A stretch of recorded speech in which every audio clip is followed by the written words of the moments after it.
So it's my pleasure to introduce the ECGI Working Paper Prize session.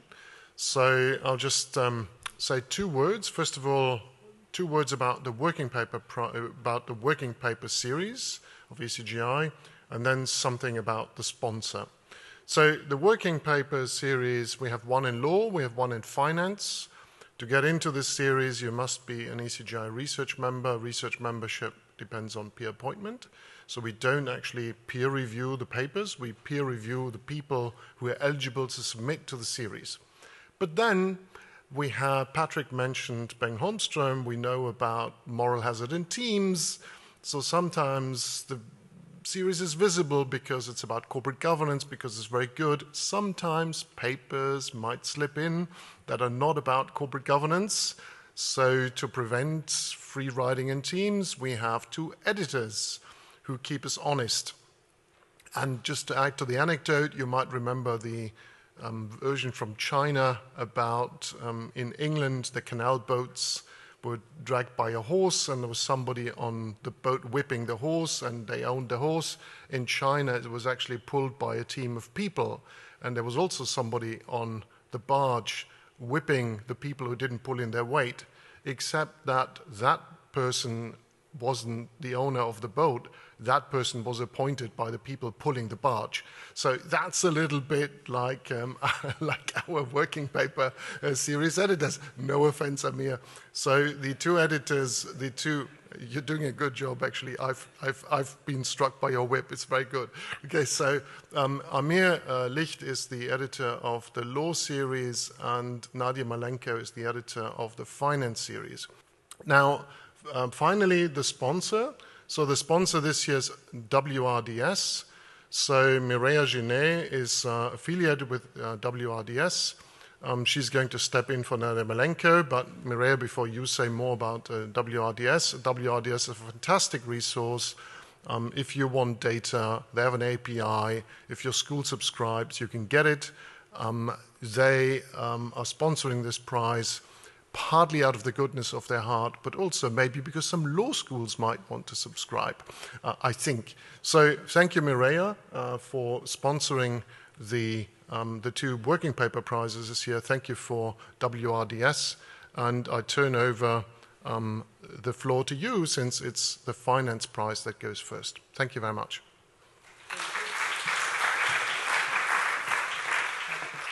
I'm going to be very brief because we're going to hear from the prize winners. Just to say that WRDS mission is to support research in an interdisciplinary way and obviously across as many countries and jurisdictions as possible. So we are really happy to support these two prizes. I'm still thinking about the Venetian metaphor and where do I sit in that barge, but you know, it will take me time. Good. So I'd like to call in the winners of the finance working paper, Escaping Pay for Performance.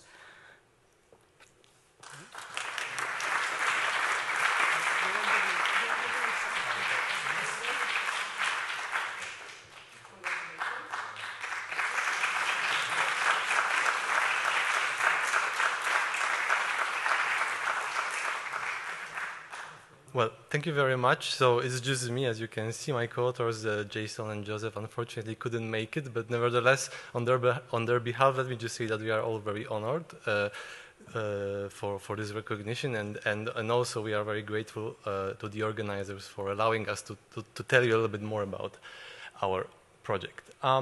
So the title of our paper is Escaping Pay for Performance, and the idea really is very simple. So the question that we are trying to answer is, well, how do the regulators respond to performance pay?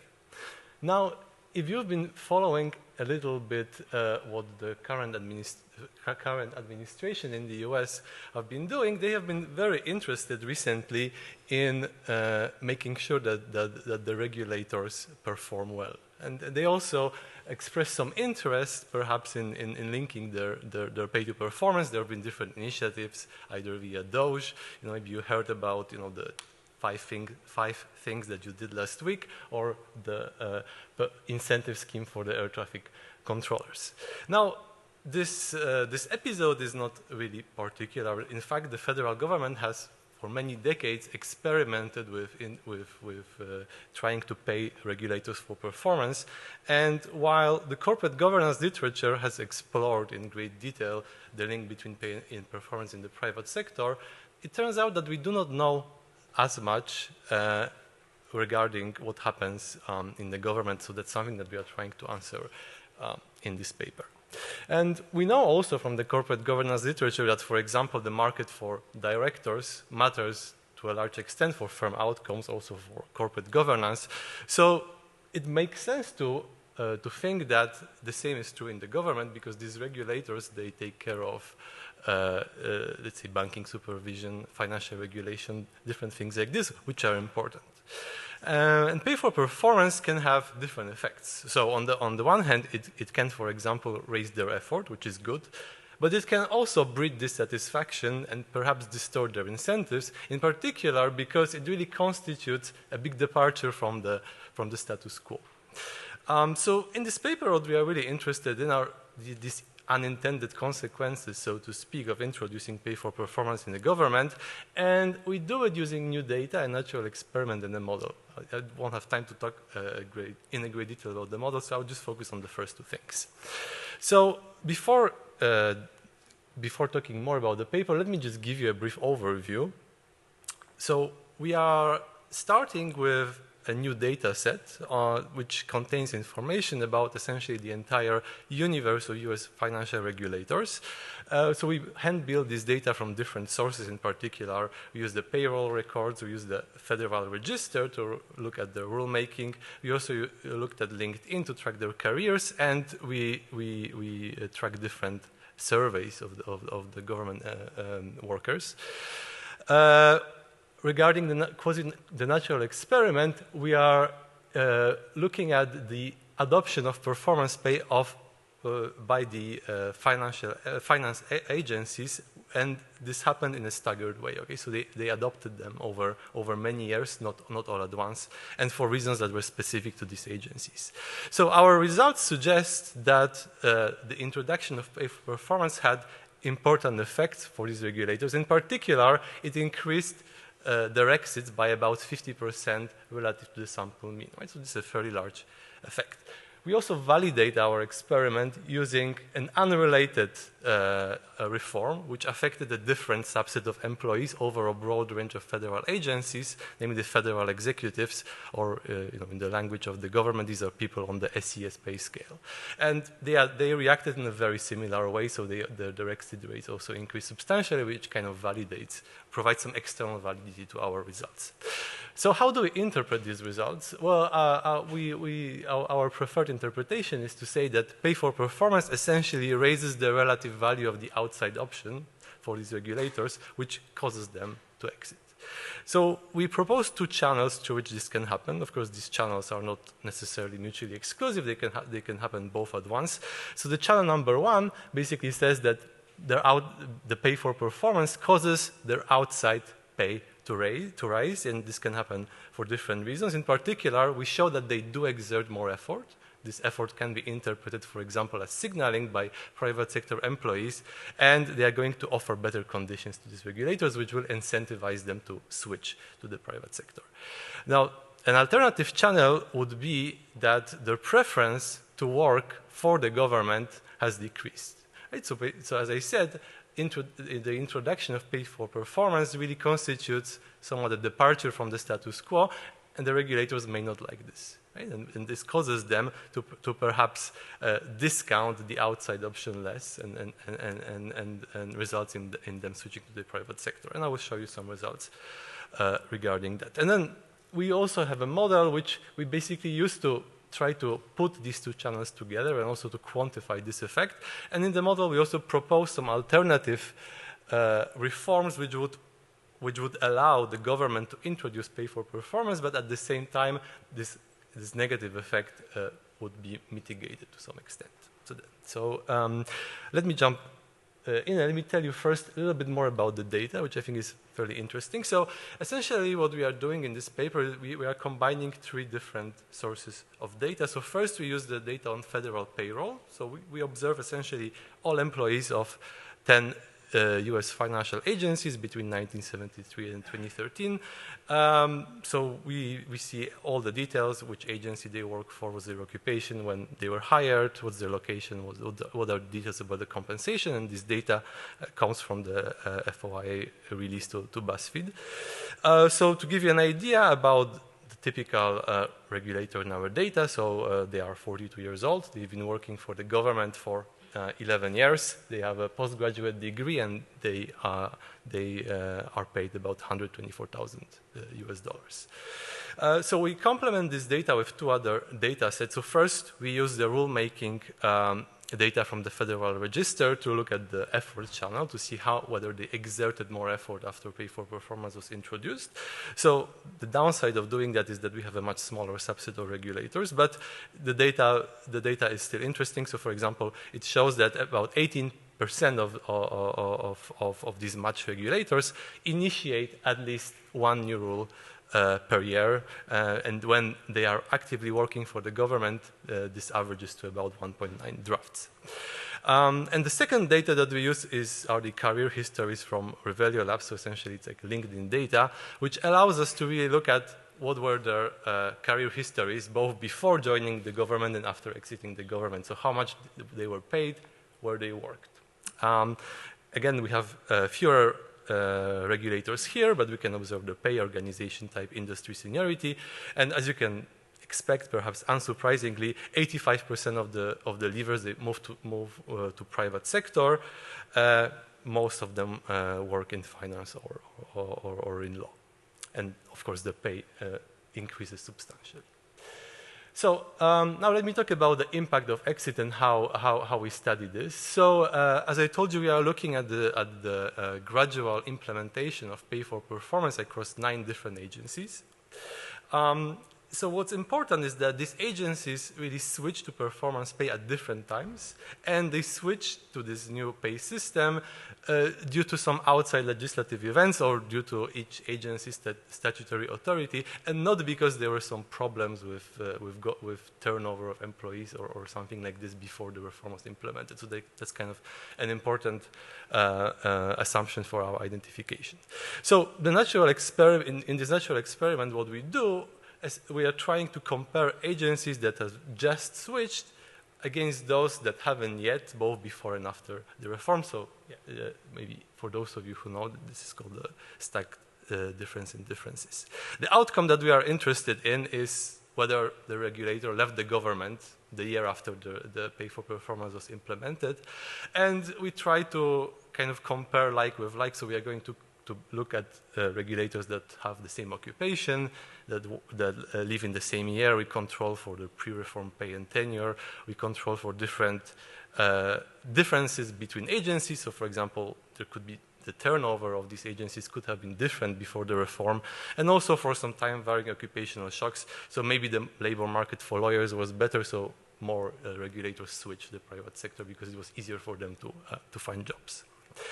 Now, before I show you the results, let me just try to convince you that the reform did have a bite, and I will do it using this plot here. So here I plot the distribution of the wages paid to the regulators 3 years before and 3 years after the reform. So, and as you can see, after the agencies switched, the salary distribution has widened substantially. So in particular, the standard deviation of pay rose by about 26%, and also the dispersion increased, so the gap between the 10th and 19th percentile of salary increased also by more than 30%, which really confirms that the reform had a bite. It was not just a cheap talk, and really it spoke to one of the goals of the reform, which was to relieve the compression of pay.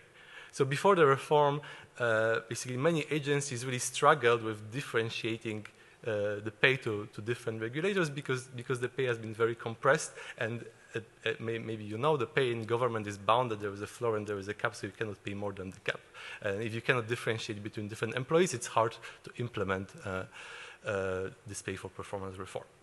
Now, regarding our main results, so I chose to present it to you in the form of this event study. So what you can see here is that just after the reform is highlighted here by this vertical red line, the exits jumped quite significantly. So if you calculate the average of the 4 points after the reform, it's about 3.5 percentage points. If you compare it to the sample average turnover of about 8%, this corresponds to about 43 to 57 higher turnover above the sample mean.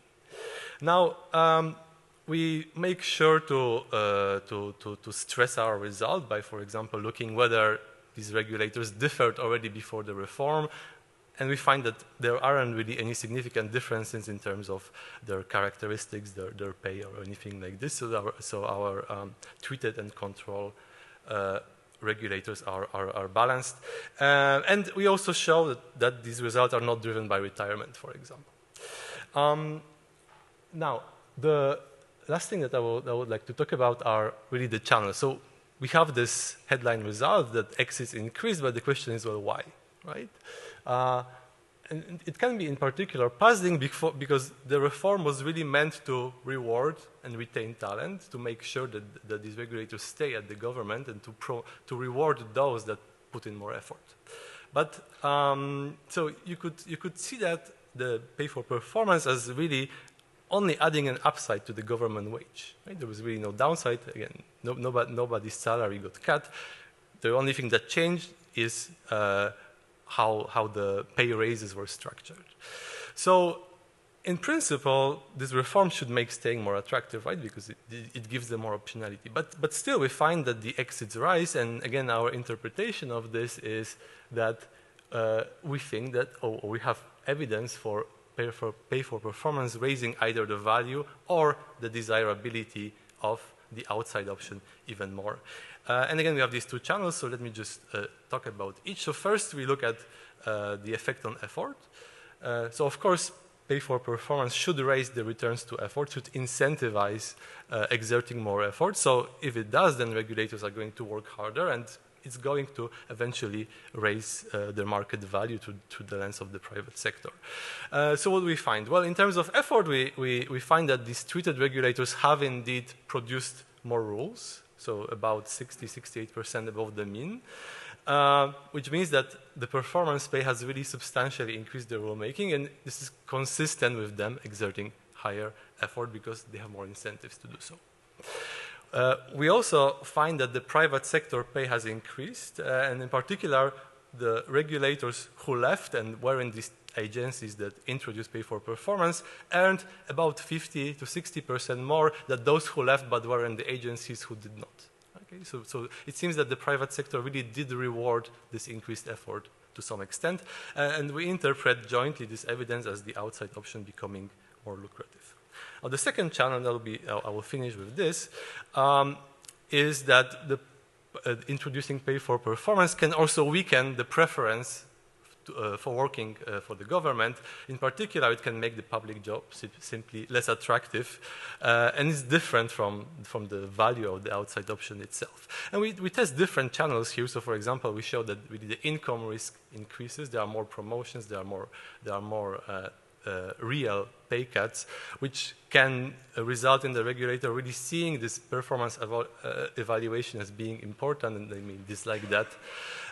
We also have some evidence that the government employees are to some extent averse to this evaluation process. So we observe that there are more exits when these appraisals are more opaque, when there are fewer peers in their comparison group, or when their pre-reform abnormal pay is low, which basically we interpret as them not being able to game the pay system in the government. And the last piece of evidence here is that we also find that the regulators tend to exit more if they have weak attachment to the government before. So in particular, if they were hired during a recession and if they gave up little salary to join the government.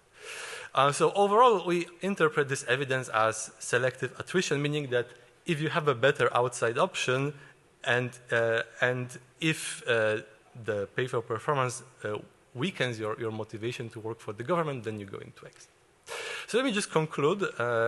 I'm going to skip the model as promised, by discussing about what can we learn from this paper, right? So our main result is really that the performance pay improves the regulator's outside option, which results in them quitting the government job. So overall, we believe that our paper documents that regulators not only react to the level of pay, but also to the structure of pay, which is new to this literature. And we also argue that the pay structure itself affects the revolving door, right, from the government to the private sector. So in particular, the internal organization of the government somehow spills over to the private sector. And I think that there is way more work to be done on this in particular because this data is very nice. There is lots of interesting variables.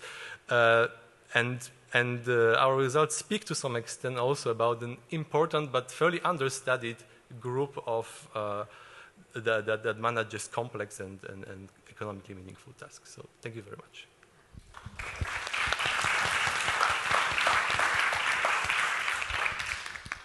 Great paper. Quick question. Do you have a means of evaluating the quality of the outcomes? As a European, every time I see additional regulation, I'm like, I go into fear mode. Okay, I can. So yeah, I think your question is very important, and that's something that we worry about too. Unfortunately, so we do not claim that more rules is better necessarily. We simply show that, that the regulators perhaps focusing on issuing more rules, they did it because it's easier for them to signal this way that they make effort, right? So you can think it's more easier to observe the output in some sense. But of course, we are not taking really any stand if this is good or bad. I probably agree with you that it may not necessarily mean that these rules are of better quality, right? It's simply their reaction to their optimal reaction to the introduction of pay for performance. Okay. This is really interesting. I have a more technical question and then a possible alternative explanation. So the technical question, how do you know that the rules, it takes time to prepare the rules. So when you measure it, how do you know that it was because of the incentive? Maybe it was something in the works for a long process, for a long time, and then, maybe it was the finish line and they did some minor acceleration there, but how can you connect the pay to the productivity? I think that's one issue. And the second point, I can give an example from my faculty, for instance. The salary was fixed, and they decided last year to give a bonus to 10% of the faculty.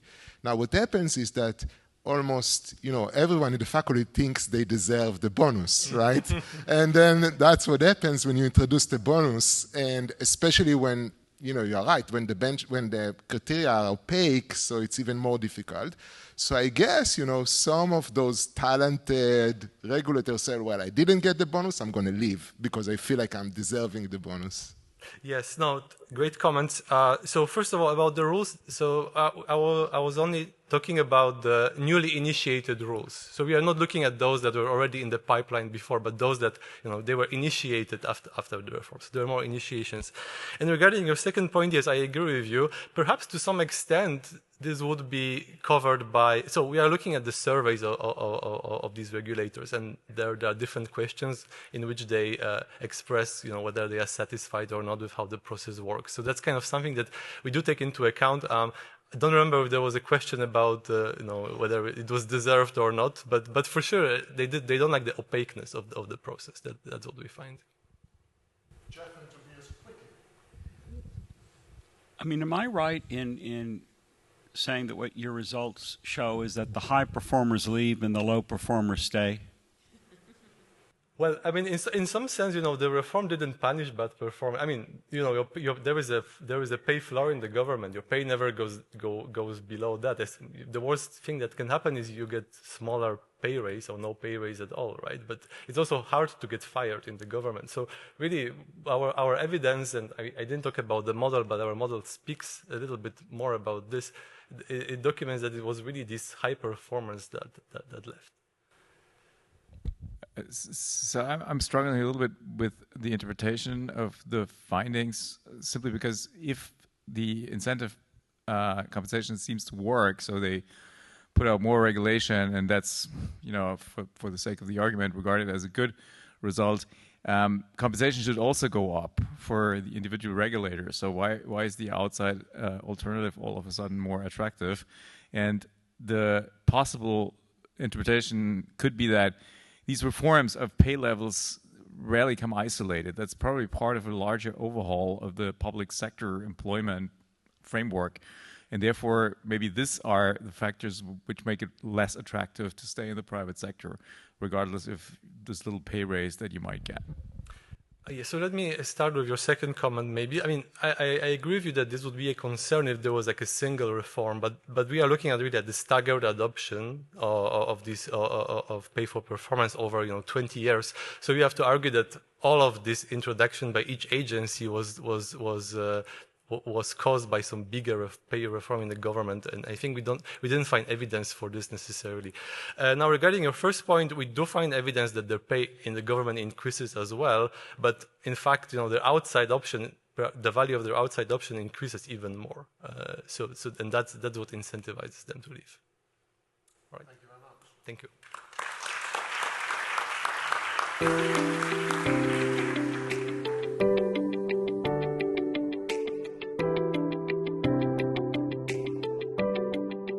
Thanks for everyone who's attended the conference and remained until this point. I have just a few sets of thanks to make, and then to invite the prize winners to get the prize. First of all, I would like to thank our sponsor, the WRDS, for financing for sponsoring this prize. And I would also like to thank the ECGI, strangely enough, because the ECGI stood as a kind of a backup before WRDS stepped in.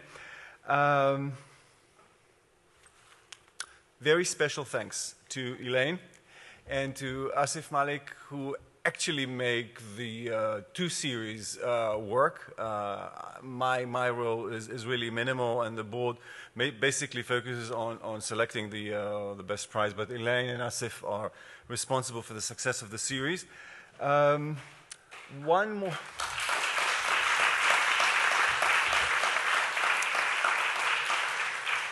more kind of deep thank you that I feel a bit embarrassed to make, but I still will, is to our idiosyncratic visionary, Marco. I just happened to look up, and if I'm not mistaken, the ECGI was founded 2001, which makes this year a mini jubilee year of the ECGI. So, well done.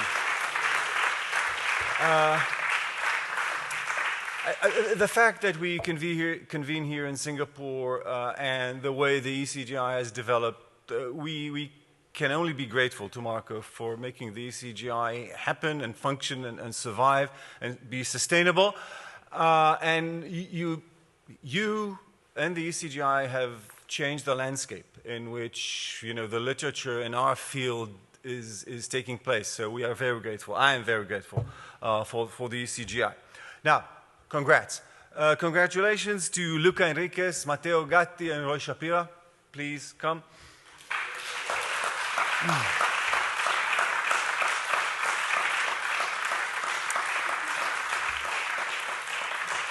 So, I mean, in a way, the paper by Luca, Roy, and Matteo pretty much epitomizes the ECGI. So it's a combination of several, corporate governance systems, transatlantic from the very beginning, but now for real. The fact that the ECGI effectively has become the global corporate governance institute.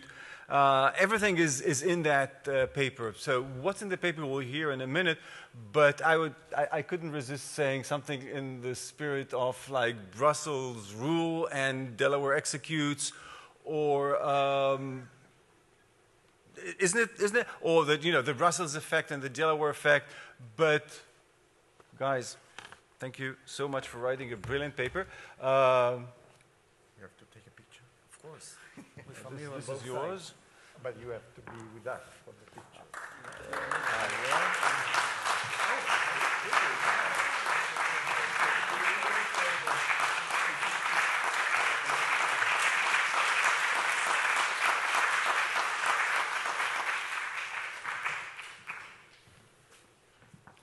So it's for me to start by thanking ECGI, the ECGI Law Editorial Board, and especially Amir and Georg and Genevieve, who are part of the board, for the honor of being awarded with this prize. So this paper is a high reward paper. So first of all, it's the first paper which has featured twice in the GCGC program without ever being presented properly once. Because last year it was a panel discussion about the paper. This year it's a very short presentation because it's very late and we are aware of that. To properly have it presented next year, exactly. So and second, because we published it very well, but also with a separate appendix, which means that we have 2 publications in the Stanford Law Review, and not one. Having said that, so the paper, for those of you who are not familiar with it, who were not in London last year, is about a peculiar feature of a very important directive, a piece of legislation of the European Union, the EU Sustainability Due Diligence Directive, which imposes on large companies a duty of due diligence when it comes to environmental harm and human rights harm. So companies have to put up an internal system of compliance, basically to make sure that they identify human rights and environmental risks and that they minimize the harm that may come from violations of environmental rules and human rights legislation. And the peculiar feature is part of the Brussels effect, that is, its scope is extraterritorial. So Matteo Gatti and I noticed immediately that that meant that it applied to large US corporations, and that struck us for 2 reasons. First, the duties that attach to this legislation, especially the human rights ones, but also part of the environmental treaties that companies have to comply with, in many cases have never been ratified by the US. So basically it was imposing rules on US companies, even on the US soul, with these rules. Second, most US companies are Delaware companies still today, and therefore care mark duties apply, which means that if your US companies violate this piece of legislation and pay a fine, their directors may be liable towards the company for violation of their care mark duties. And that's where Roy comes in, because he's the expert, the guy to go to when you want to know what the law is on care mark in the US. So we asked him to join us for this paper, and it was fantastic for us to have him on board, also because he basically came back 2 months later with a draft of the core of the paper, ready for us to comment upon. And so I also want to gratefully thank Roy for his contribution. So the key question of this piece of ambitious piece of legislation is whether it will be enforced meaningfully, so that companies have an incentive to comply. And so our intuition is that was that maybe US companies might be those with the strongest incentives to comply, because of the combination of the Brussels effect and the Delaware effect. So up to you. So I'm thanking Luca and Matteo for taking me on board. So basically just 3-4 minutes on the main argument in the paper, and then we go back to Luca for like 5 more minutes on how it applies today for the political developments that happened since we first uploaded it to the ECGI website. Luca said, this is basically a paper on how ESG legislation in some parts of the world is affected and affects corporate law in other parts of the world. So Luca described 2 years ago, EU is passing this most ambitious ESG legislation ever, Corporate Sustainability Due Diligence Directive. Ambitious not just in that it applies to thousands of non-European companies, ambitious also in that it defines sustainability very broadly, like numerous issues from marine pollution to biodiversity to collective bargaining, and that it applies across the supply chain. So companies are required to monitor and prevent and remediate all those numerous issues, not just in their own operations, but also in the operations of their subsidiaries, even the supplier and distributors. And like Luca just said, we wanted to shift focus from how ambitious it is on paper when it came out to how it will be enforced on the ground. It's always a good thing to do, but mostly with these kinds of legislation, because this is process-based regulation. It doesn't require certain outcomes from companies. It simply requires means. So it requires that company adopt sets of policies and procedures. And with this type of regulation, there's always the risk that it will turn into an exercise in box ticking, like cosmetic compliance. Unless with this kind of regulation, there's a credible threat of enforcement. And specifically, there's a threat that someone will hold those at the top of the corporate hierarchy accountable if they don't take the legislation seriously. And this is where we got to the main thrust of our argument. So the directive didn't include any personal liability provision. It was taken out in the final version as part of the political compromise, which meant that its enforcement at the individual level will be down to corporate law and the oversight duty doctrine. Okay, and that meant, so the company will breach the directive, the company will get fined, will get excluded from public procurement, and then the shareholders will sue the directors for not overseeing compliance with the directive. Okay, so normally, this oversight liability threat was largely irrelevant when it comes to climate and human rights issues, and we thought that the directive might change that through several channels. Okay, one channel is the directive kind of recategorizes all those human rights and climate issues from nice-to-have corporate purpose, the gospel of calling type of issues, to legal risks. And the operative outcome of it is that now the legal advisor to the board, the corporate secretary, will tell the boards, you must put those issues on the agenda. And aside from elevating these issues more consistently to the board level, the directive also increases the chance that directors will receive actionable warnings about climate and human rights issues.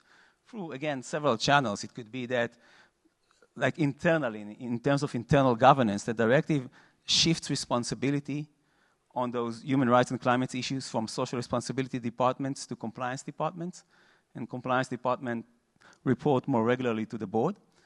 And the directive also instructs each EU member state to appoint a dedicated regulator to monitor companies' compliance. And so these regulators, these are their jobs.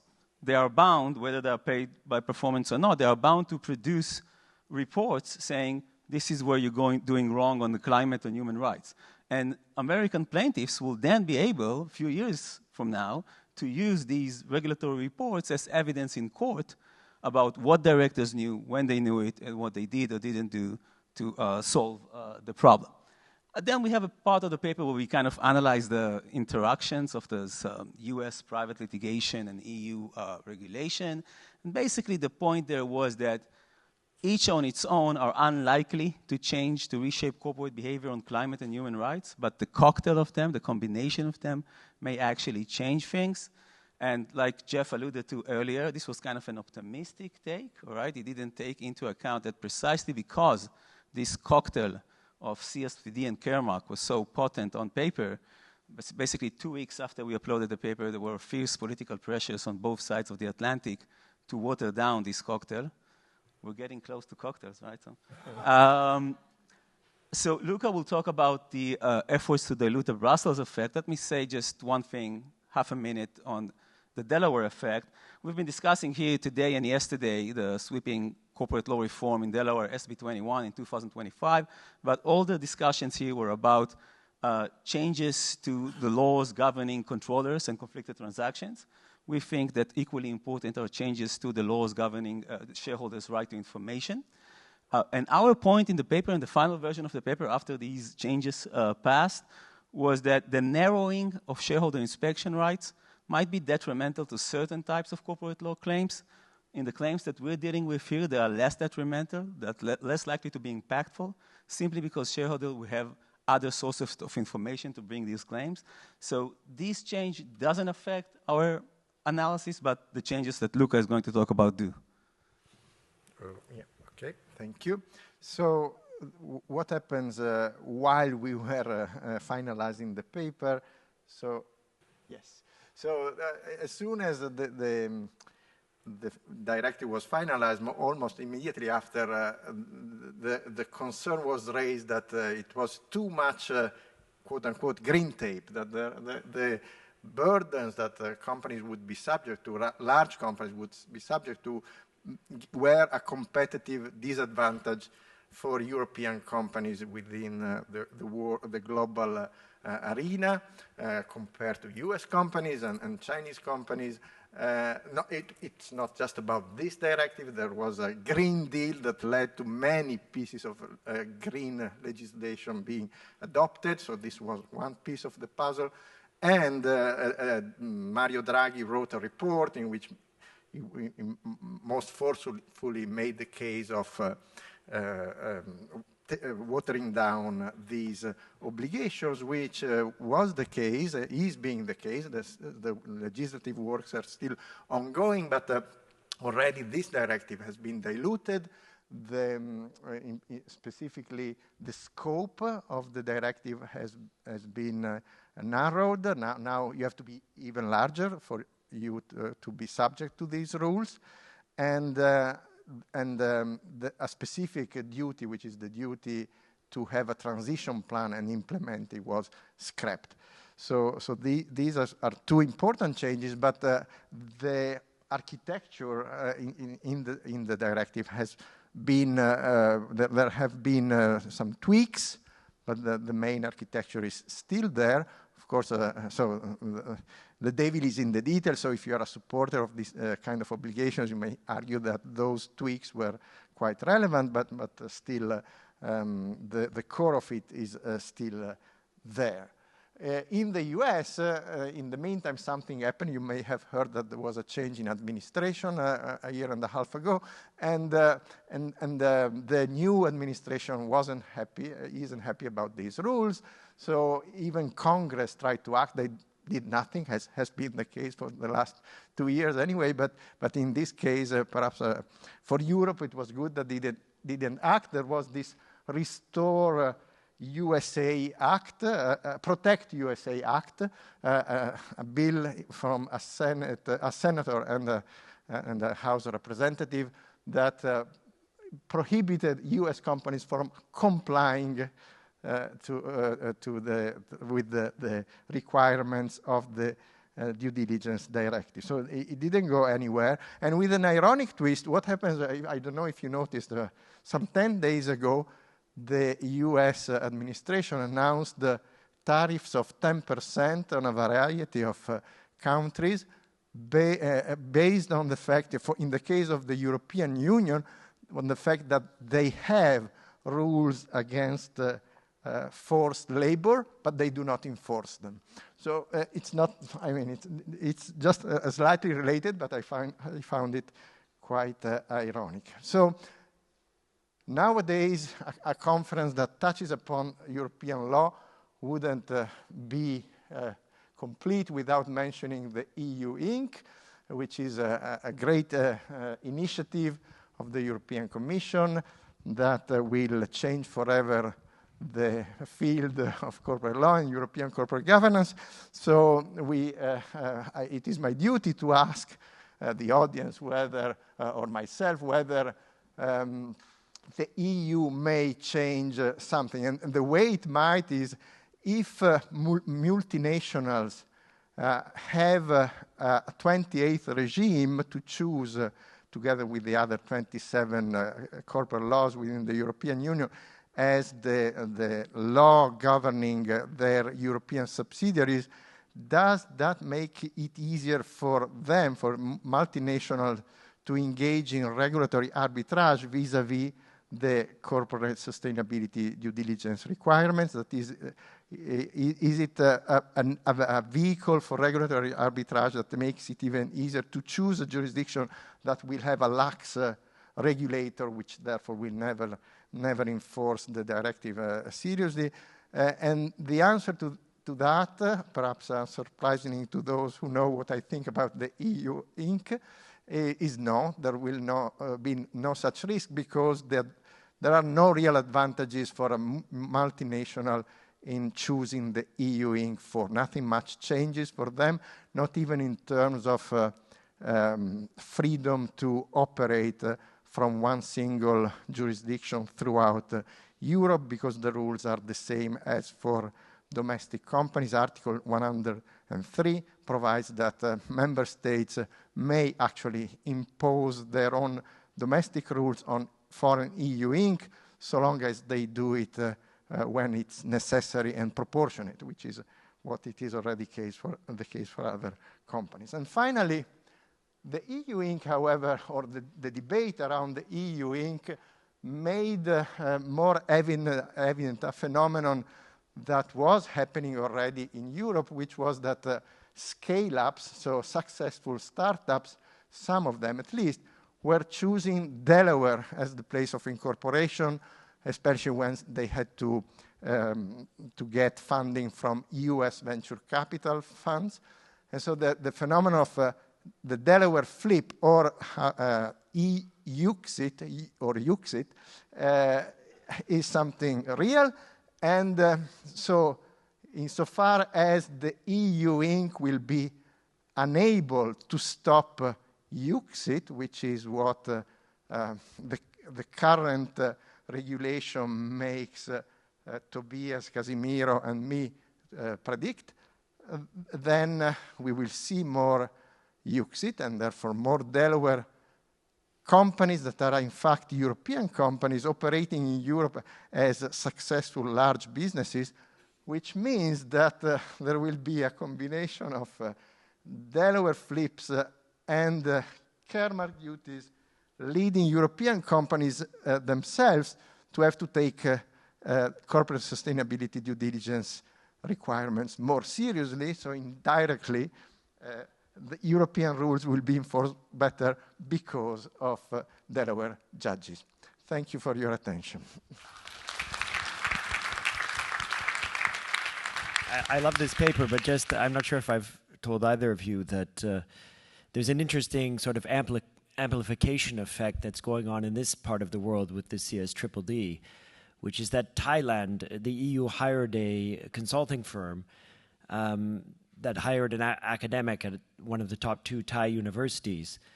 And now there's a CSDDD that is going before the Parliament of Thailand based on the original form in the EU, and it's not the watered down form, it's the old form, which is a fascinating development in the sense that you can imagine that the companies that qualify, it's a Bangkok effect, yeah? The companies that qualify and will be captured by Thailand will be far different than the ones that will be captured by Europe.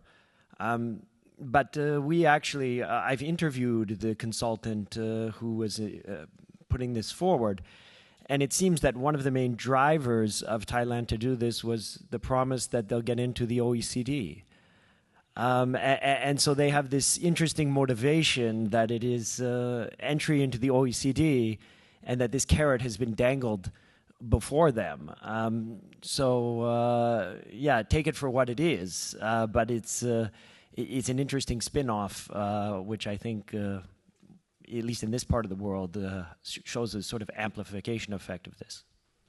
Thank you, Dan. I would call that mis-selling, because the OECD has its own due diligence guidelines that states may adopt in a completely self-regulatory manner. So it doesn't make any sense for that promise to be justified by the paper, at least. That behind the doors, I don't know, but definitely I would question the validity of that.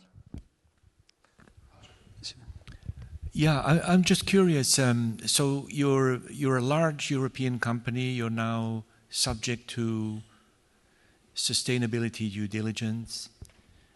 What kind of legal risks do you have? What's a situation that would lead to a lawsuit, and what are the liabilities, etc.? So what are they exposed to as a consequence of this directive? So there's the rule and there's the potential sanction, expected sanction. Okay, so you could be exposed because your supplier in other parts of the world violated, again, numerous international conventions, and then once it happens, and we see that you, Patrick, you didn't engage in, reasonable due diligence, or you saw it and you didn't do anything. Now you're subject to sanctions, or you're subject to litigation by, like tort litigation or whatever, or maybe for many companies, most important, this is considered as part of contracting you for public procurement. If we know that your company doesn't take the corporate sustainability due diligence directive seriously, we're excluding you for public procurement. So now you face those serious risks. And going back to Dan's point, I just wanted to add very quickly, I think it goes, and then this goes actually to Singapore, this is comments that we got from practitioners, the early adopters.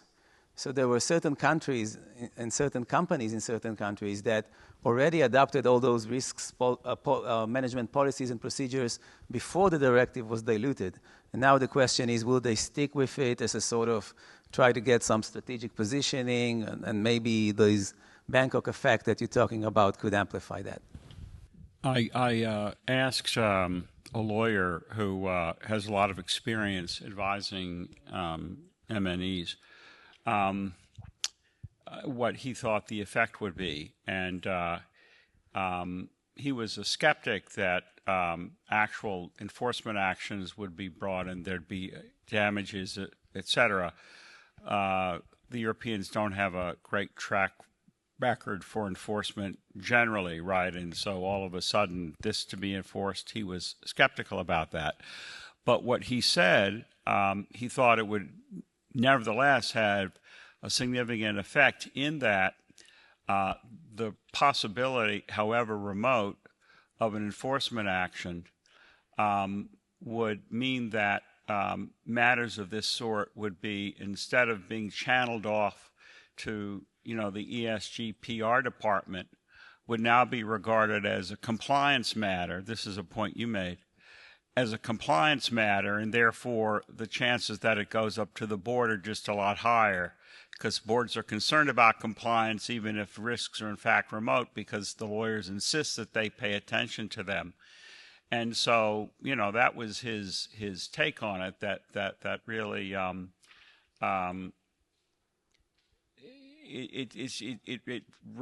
the effect of it is because of the internal governance of the way U.S. firms are run and the kind of issues that get board attention, quite apart from what they perceive to be the actual risk of having to write a check. So we agree with everything. I'll just add one 10 seconds addition. We have like a paragraph in the paper about, and this is intensified by the fear-mongering business model of law firms. So once the directive comes out, law firms circulate memos to their clients. The bad news is that you have this very threatening directive. The good news is that we can help you deal with it. So give us a call and we'll sell you the process.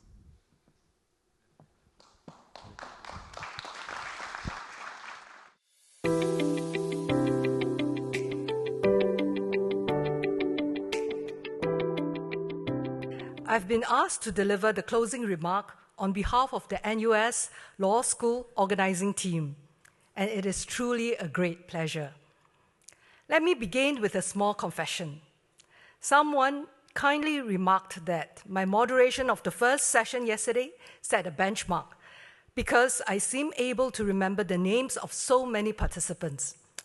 The truth is much less impressive. I've simply been fortunate to be part of GCGC for the last 12 years. And over that time, I've had the privilege of seeing familiar faces, making new friends, exchanging ideas, learning from one another at some of the most beautiful campuses, and leading law schools around the world. To me, that is the hallmark of GCGC. It is not simply an academic conference. It is a scholarly community. Let me begin by thanking the GCGC board, the 12 supporting member schools, and the non-academic partner, JPX. Although they have already been recognized during the opening session, it is still worthwhile repeating our appreciation for their vision and leadership in building and sustaining this remarkable scholarly community. In doing so, it is also fitting that we remember the founding members of GCGC: Ron Gilson, Henry Hensman, Alan Farrell, Jeff Gordon, Hiteki Kanda, Colin Mayer, Konsik Kim, Li Jin, Uwe Walls, Julian Frank, Mike Balkand, Gerard Hertig, of course, Marco Beck, and myself, whose vision and initiative laid the foundations for the vibrant global community that we enjoy today. Many thanks, of course, to the members of the selection committee, especially my colleagues at NUS, Kenneth Kuhl and Johan Sulaiman, for this year's conference. Many of what we have learned and discussed over the past 2 days is possible because of the tremendous effort they invest behind the scenes in reading and reviewing submissions and putting together such a wonderful, excellent program. I would also like to thank my colleagues at NUS Law School who made this conference possible. In particular, our chair, Umakan Varoti, whose leadership and support were invaluable throughout the planning process. We are also deeply grateful to the E.W. Barker Center for Law and Business, especially our director, Hans Jo, for their support. No conference succeeds without a dedicated administrative team. We owe a tremendous debt of gratitude to Alicia and Rowena, the managers of our center, and to their wonderful team. Special thanks to Ephraim, who oversaw the whole logistic arrangements. Joshua, who somehow managed to ensure that everyone arrived at the correct venue at the correct time over the last 2 days. And of course, Diana, who welcomed all of us each morning with warmth and efficiency at the registration desk. We are also grateful to the Singapore Exchange, SGX, for the generous sponsorship of yesterday's evening wonderful dinner at Alcove Mansion. I hope all of you enjoyed the food and the company as much as I did. As always, the GCGC Secretariat, Elaine McParlin and Suzanne Harley have worked tirelessly behind the scenes for many, many months, and always with remarkable good cheer. Quite frankly, I can hardly imagine what we would do without them. At this juncture, please join me in giving all the people I've mentioned a well-deserved round of applause.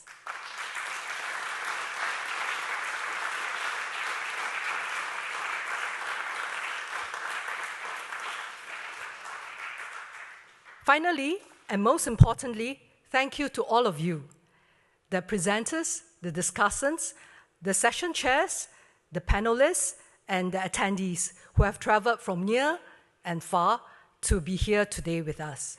It is your scholarship, engagement, generosity, and willingness to exchange ideas that make GCGC what it is today. Over the last 2 days, we have debated, questioned, challenged, and learned from one another. We leave not only with new insights and new research ideas, but also with renewed friendship and professional connections that we will last long after this conference ends. Before I conclude, I've been instructed by our ever-efficient Elaine that I have one final announcement to make. Please mark your calendars for the next GCGC. It will be held on 11 to 12 June 2027 at Yale. Is it here? Yeah. All right. Okay. At Yale. And The deadline for paper submission is around the end of summer this year, and so please watch out for it. And knowing this group, I suspect that some of you are already thinking of your next paper. For everyone else, this is your friendly reminder that the clock is already ticking. We very much look forward and seeing all your submissions, and of course, to seeing all of you in Yale next year. On behalf of the NUS Law School, thank you for joining us in Singapore. We wish you safe travels home, and we are very much look forward to seeing all of you again at next GCGC.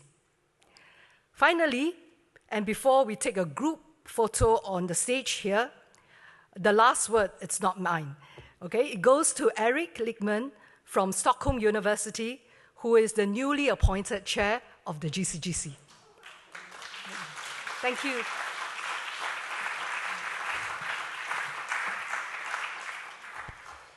Thank you so much, Lulu. And I hasten to add that the holder of the GCG chair is turn-based. So I'm not here based on a nomination committee proposal, but that means that I do get the honor to express our collective gratitude for the hosts. We've had 2 very rewarding days in terms of the quality of discussion, and I don't think that needs to be elaborated further. But if I have to give one critical remark, it is that the discussions has very nearly been outshone by the hostship and the hospitality of Umakant, Ernest, Hans, and Lulu, and your team here at NUS. I have heard many expressing their awe and the envy of how you've managed to pull all of this together with this fantastic venue that we're in, our accommodations, the lovely dinner last night, and all of it coming together absolutely seamlessly. I think it was Genevieve who said that we shouldn't tell our colleagues back home how well you've treated us. We have enough of academic envy. And since John isn't here now, I must say that I'm very happy that we are not the ones organizing next year, because I think raising the bar further than this will be almost impossible. So thank you so much for having us here.